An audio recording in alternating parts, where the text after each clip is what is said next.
तापर आम देखा देशज शब्द मुझे कही देशज शब्द क्या कहुए ना बहुत गुड़िए देश शब्द बहु अंचल बहु जातिर लोक मान भाषार आसी ताने देशरू जात आ देश प्रचलित देशज शब्द विषय जो देखा ताले कौ गुड़िक आम देशज शब्द आसो ताले देख कौन कौन देशज शब्द अच्छी ताले प्रथम आम आसो कौन ना देख अझट लिखाई कौन लिखाई अझट अखाड़ुआ अड़ा अंटा अलिया अरुआ अगाड़ी कंढेई काई कुटा कुरड़ा खड़ू खांटी खोई गालुआ गिन्ना गाड़िया गोड़ बा गोड़ी चाउल चाल चाल चाउल चिरगुणी चुआ चोरुड़ा चेर झटक छपर सॉरी छटक छपर छाट छाड़ खाई छाती एगुड़ा सब आमर कौन आसो ना एगुड़ा हूँ आमर देशज शब्द पिले ठीक अच्छे देख ये किसी अच्छी देश शब्द स्क्रीन उपर देखिपे जमी आमर अच्छी कौन ना अरा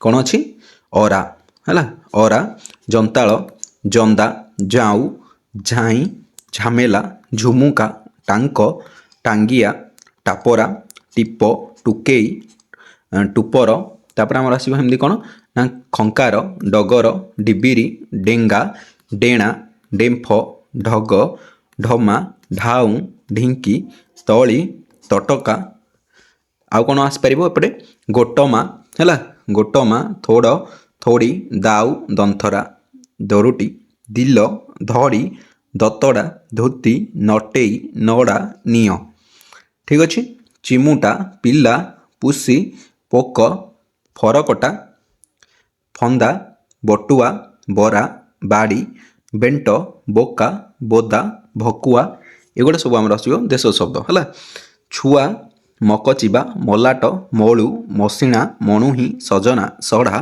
सड़क सढ़ई संजा सीधा हाकुटी एगुड़ा सब आम कौन पिले ना सब देशज शब्द ठीक अच्छे आउ केतरा अच्छे पिले देखिदियो टुपर तड़ तड़प ठणा तबला है ताटी निय निकमा नेत भंडूर भाऊ भकुआ बोदा सीधा हाकुटी हाड़ हाबका एगुड़ा सब आम थी कौन देशज शब्द तापर आम कौन कहते ना वैदेशिक शब्द तो वैदेशिक शब्द बोली किसी आमर जो अच्छी देखी तुम शुणी तो वैदेशिक शब्द बदले मुझे तुमको जो भाग करी से आम कौन कही ना आगत शब्द विषय कही चतुर्थ पार्टा को आम कौन कही ना आगत शब्द आम कहले आगत शब्द को केते भाग व्यक्त करे ना दुई भाग केते दुई भाग गोटे देशीय आ गोटे वैदेशिक तो देशीय शब्द आम कौन कौन आसाला देख देशीय शब्द को जब देखा ताले आमर देशीय शब्द गोटे हूँ कौन आदिवासी भाषा आ गोटे द्राविड़ भाषा ताल देशीयर आदिवासी और द्राविड़ वैदेशिक आरबी पार्सी तुर्की पर्तुगीज इंग्राजी ता सहित आम कौन कहीपर ना चीन भाषा है चीनी भाषा आम कहीपर ताल जदि देखा प्रथम देशीय भाषा जो रहा आदिवासी भाषा विषय देखा ताल आदिवासी भाषाटा कौन बा आदिवासी शब्द देख कौन ताल आदिवासी शब्द हूँ देख जोड़ा उरा चाल कुड़ी भंवर डाल उली हड़ा यही सब शब्द गुड़ाक आमर आसो कौन आदिवासी शब्द बुझीपाल आउ गोटे थी कौन द्राविड़ शब्द ताले द्राविड़ शब्द को गुड़ाक ना आरिसा तोटा गिला पिला बिल सान आटिका कुड़ुआ एगुड़ा हूँ पिले द्राविड़ शब्द ताले ये जो द्राविड़ आ आदिवासी या आमर कौ भाषा गठित होता ना देशीय भाषा बुझीपाल बा देशीय शब्द जोटा खोजे ताले देशीय शब्द को लेकिन आमर आदिवासी शब्द आ द्राविड़ शब्द है ये भाषा जगार ये सब शब्द लिखिदियो है ये जो भाषा अच्छी या बदल में तुम शब्द लिखिदियो पिले ठीक अच्छे एठी गोटे क्लीयर होती कि ऑलरेडी देशीय शब्द जानले आदिवासी और द्राविड़ देन देखिए वैदेशिक आरबी पार्सी तुर्की पर्तुगीज इंग्राजी चीन है जो देखा ताले आरबी शब्द देख पिले स्क्रीन उपर जहाँ भी तुम अच्छी से गुड़ा हूँ सब पिले आरबी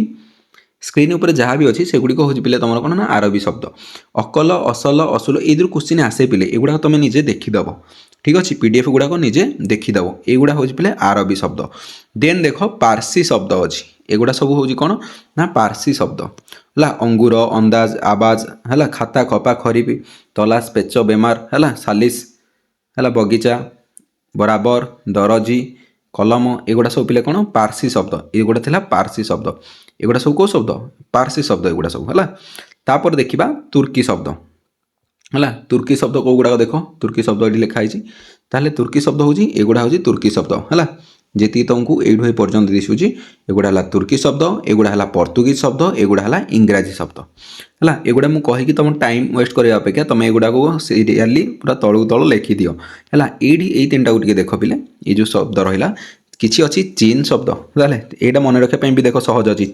ଚୀନର ହେଉଛି ଚିନି ଚାହା, ଚିନି ଚାହା। ତାହେଲେ ସକାଳୁ ଉଠିଲେ ଆମର ଚିନି ଚାହା ହେଉଛି, ତାହେଲେ ଡେଲି ଲାଇଫ୍ରେ ଆମର କିଏ ଚୀନ ବେଶୀ ଭାଗଦାର ଦେଉଛି। ଠିକ୍ ଅଛି, ତାହେଲେ ଚିନି ଆଉ ଚା ହେଲା, ମାନେ ମନେ ରଖିବା ପାଇଁ କହୁଛି, ନହେଲେ ଚୀନର କିଛି କାମ ନାହିଁ ହେଲା।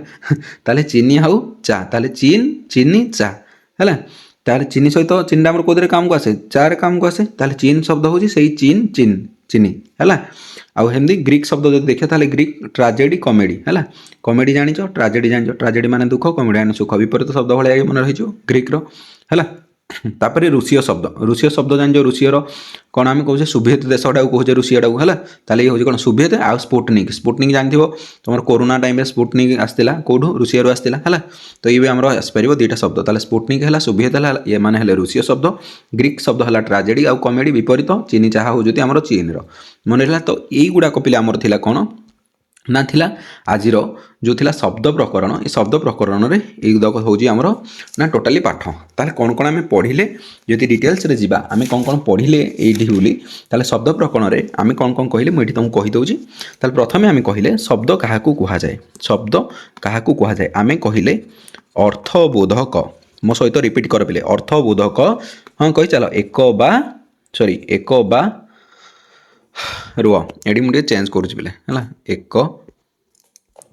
ଏକ ବା ଏକାଧିକ ବର୍ଣ୍ଣର ସମଷ୍ଟି ବୁଝିପାରିଲ। ୟାକୁ ଆମେ କ'ଣ କହିଲେ? ଶବ୍ଦ ବୋଲି କହିଲେ। ବେଶୀ ମୋଟା ହେଇଯାଉଛି ପିଲେ, ଠିକ୍ ଅଛି। ତାପରେ ଆମେ କ'ଣ କହିଲେ ନା ଶବ୍ଦର ଶ୍ରେଣୀ ବିଭାଗ କଲେ। ଶବ୍ଦକୁ ଆମେ କେତେ ଭାଗରେ ବିଭକ୍ତ କଲେ ନା 4 ଭାଗରେ ବିଭକ୍ତ କଲେ। ଶବ୍ଦକୁ କେତେ ଭାଗରେ ବିଭକ୍ତ କଲେ? 4 ଭାଗରେ। ପ୍ରଥମଟା ହେଉଛି ପିଲେ କ'ଣ କହିଥିଲେ ନା ତତ୍ସମ। ତାପରେ କହିଲେ ତଦ୍ଭବ। ତାପରେ କହିଲେ ଦେଶଜ। ତାପରେ କହିଲେ ଆଗତ ଶବ୍ଦ। ଏଇ ଆଗତଟାକୁ ପୁଣି 2 ଭାଗରେ ବିଭକ୍ତ କରିଛେ। ଗୋଟେ ହେଲା ଆମର କ'ଣ ଆସିଲା ନା ଗୋଟେ ହେଲା ଦେଶୀୟ ଆଉ ଗୋଟେ ହେଲା ବୈଦେଶିକ। ଠିକ୍ ଅଛି, ତାହେଲେ ମୁଁ ଯାହା କହିଲି ସେଗୁଡ଼ାକ ତୁମେ ମନେ ରଖିଥାଅ। ତାହେଲେ ତତ୍ସମ ଶବ୍ଦ କାହାକୁ କହିଲେ ନା ତତ୍ସମ ହେଉଛି କ'ଣ? ସଂସ୍କୃତ ସହିତ ସମାନ ଥିବ। ବୁଝିପାରିଲ, ସଂସ୍କୃତ ସହିତ ସମାନ, ଏଇଟା ହେଲା ତତ୍ସମ।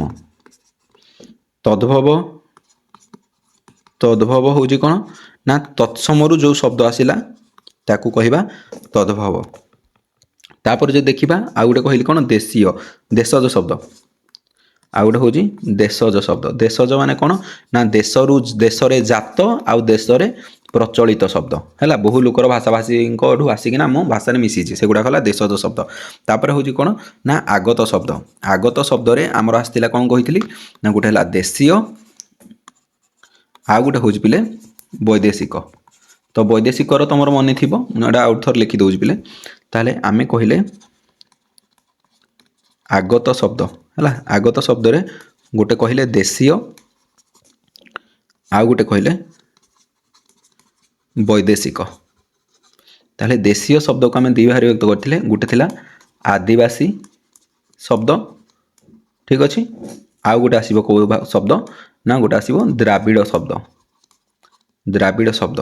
ଠିକ୍ ସେଇଭଳି ଭାବରେ ଯଦି ଦେଖିବା ତାହେଲେ ବୈଦେଶିକକୁ ଯଦି ଦେଖିବା ତାହେଲେ ବୈଦେଶିକ କ'ଣ କହୁଛି? ବୈଦେଶିକରେ ଆମେ କହୁଥିଲେ ଆରବୀ ଆସିବ, ଆରବୀ, ପାର୍ସୀ, ଇଂରାଜୀ, ତାପରେ ତୁର୍କୀ ହେଲା, ପର୍ତ୍ତୁଗୀଜ, ତାପରେ ଚୀନ, ଗ୍ରୀକ୍ ହେଲା। ଏଗୁଡ଼ା ସବୁ ଶବ୍ଦ କେଉଁରୁ ଆସିବ ନା ବୈଦେଶିକ ଶବ୍ଦ ଆସିବ। ତାହେଲେ ଜାଣିପାରିଲ ପିଲେ କ'ଣ କ'ଣ ଆଜି ଆମେ ପଢ଼ିଲେ, ଠିକ୍ ଅଛି। ତ ଆଇ ହୋପ୍ ତୁମେ ସବୁ ଜିନିଷ ଗୁଡ଼ାକ ଭଲସେ ଜାଣିପାରିଥିବ ଯେ ଶବ୍ଦର ଶ୍ରେଣୀ ବିଭାଗ କ'ଣ କେମିତି ହେଇଛି। ତତ୍ସମ, ତଦ୍ଭବ, ଦେଶଜ, ବୈଦେଶିକ ବା ବୈଦେଶିକ ବଦଳରେ ଏଇ ଯେଉଁ ବୈଦେଶିକ ଦେଖ ୱାର୍ଡ଼ ଏଇଠି ମୁଁ ଲେଖିଛି ନା ବୈଦେଶିକ ୱାର୍ଡ଼, ଏ ବୈଦେଶିକଟାକୁ ହିଁ କ'ଣ କୁହାହେଉଛି? ଆଗତ ବୋଲି କୁହାହେଉଛି। ତାମାନେ ଆଗତ ଶବ୍ଦର ଗୋଟେ ପାର୍ଟ ହେଉଛି ବୈଦେଶିକ। ତୁମେ ଯଦି ଭାବୁଥିବ ଯେ ଦେଶଜ ପରେ ବୈଦେଶିକ ତାହେଲେ ସେଇଟା ହେଉଛି ଭୁଲ। ବୁଝିପାରିଲ, ଦେଶଜ ପରେ ବୈଦେଶିକ ନୁହଁ, ଦେଶଜ ପରେ କ'ଣ ଆସିବ ନା ଆଗତ ଆସିବ। କ'ଣ ଆସିବ? ଆଗତ। ଏଇଠି ଲେଖିଦେଉଛି ଦେଶଜ ପରେ ଆଗତ। এই ଜିନିଷଟା ମନେ ରଖିଥାଅ ହେଲା। आशा करूँ भिडियो भल लगी आउ सब जिन गुड़ा ठीक से बुझी पारि जदि ठीक से सब जिन बुझी पारुछ आ वीडियो भल लगुच देन वीडियो को तुम कौन कर ना लाइक कर पे तुम कम एटा तुम रेस्पॉन्सिबिलिटी रहा दरकार वीडियो को लाइक कले कौन कर यूट्यूब ये जिन को आउ अलग लोगों पाक कौन कर पठेब है लाइक कर सांग सहित शेयर कर ओडिया क्लास हो देन निजे सब्सक्राइब कर मुझे जानी तुम करी करना ताले एबे कर दियो फ्री ऑफ कॉस्ट हो तुम बेनिफिट फ्यूचर सब जिन आसो भल भल कंटेंट आसो बुझिपाल thank you so much be the best.